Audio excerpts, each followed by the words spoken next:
choose our socks for success in all endeavors. Fortunes rises from the heel, and good luck for life.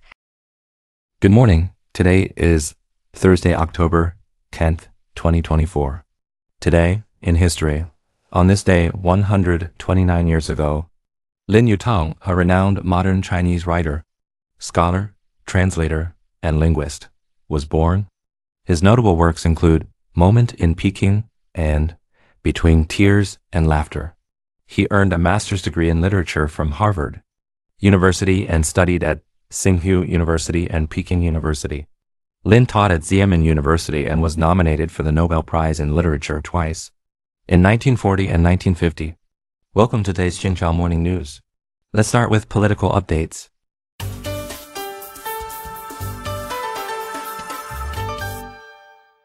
Israel bans UN Secretary-General Guterres from entering. According to Reuters, on October 2, Israeli Foreign Minister Katz announced a ban on United Nations Secretary-General Guterres from entering Israel. This decision was made because Guterres did not clearly condemn Iran's missile attack on Israel. Iran had launched over 180 ballistic missiles toward Israel, with many intercepted in the air, although some penetrated the missile defense system. No casualties were reported.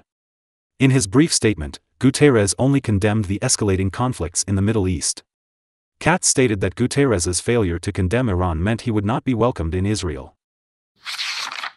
Malaysia plans to reform poverty alleviation measures.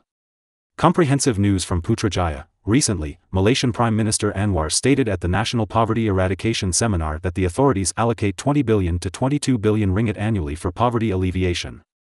However, only about 20% of these funds reach the extremely poor, with around 80% used for the management expenses of various institutions. To address this, the government plans to tighten subsidy regulations to prevent wealthy families from receiving subsidies. Economy Minister Rafizi added at the seminar that grants and subsidies often lead to dependency on the government, failing to fully address poverty.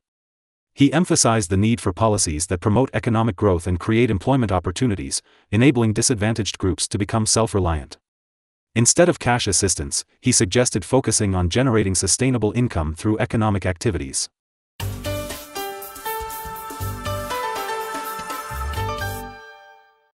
Hezbollah confirms first ground combat with Israeli forces. According to Xinhua news agency, on October 2, Lebanese Hezbollah confirmed that its militants exchanged fire with Israeli ground forces in southern Lebanon early in the morning.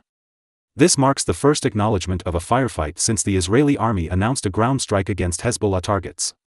Reports indicate that Israeli forces attempted to infiltrate the border town of Edessa, leading to the exchange of fire, resulting in casualties among the Israeli army and forcing them to retreat. Additionally, the Israel Defense Forces stated that they had begun limited, localized, and targeted ground strikes against Hezbollah targets in southern Lebanon. A Hezbollah spokesman expressed readiness to confront any enemy forces attempting to enter Lebanese territory.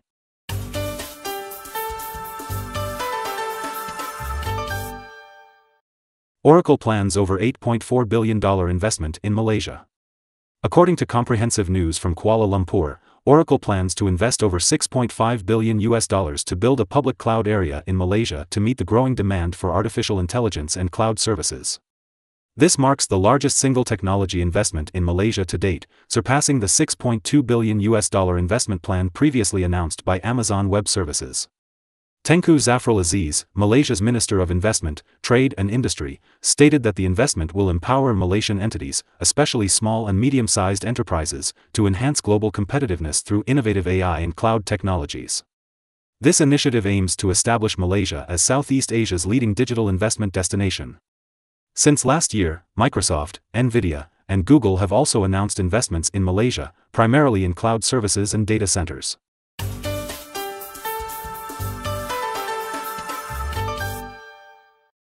Nigeria boat capsize leaves about 150 missing.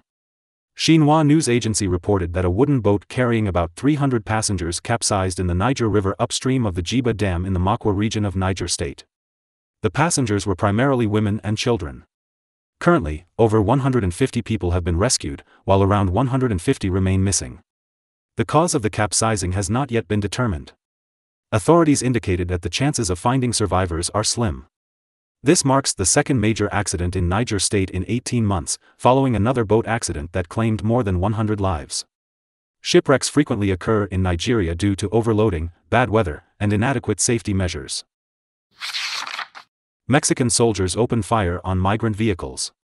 According to Reuters, on October 2, a Mexican military patrol was driving on a highway near the town of Huistra, southeast of Guatemala, when a pickup truck carrying immigrants was followed by two vehicles resembling those used by local criminal gangs. Soldiers reported hearing an explosion before two officers opened fire. The incident resulted in 6 deaths and injured 10 other migrants, including nationals from Egypt, Nepal, Cuba, India, and Pakistan. The Mexican Defense Ministry stated that the 2 soldiers involved have been removed and the matter has been reported to federal prosecutors for appropriate legal action. The incident occurred about 40 kilometers from Tapachula in Chiapas, Mexico. Tapachula, on the border with Guatemala, is an entry point for many immigrants into Mexico. Many migrants flee violence and poverty, hoping to reach the United States. The Mexican Ministry of Defense is coordinating with the Ministry of Foreign Affairs and will communicate with the embassies of the affected countries.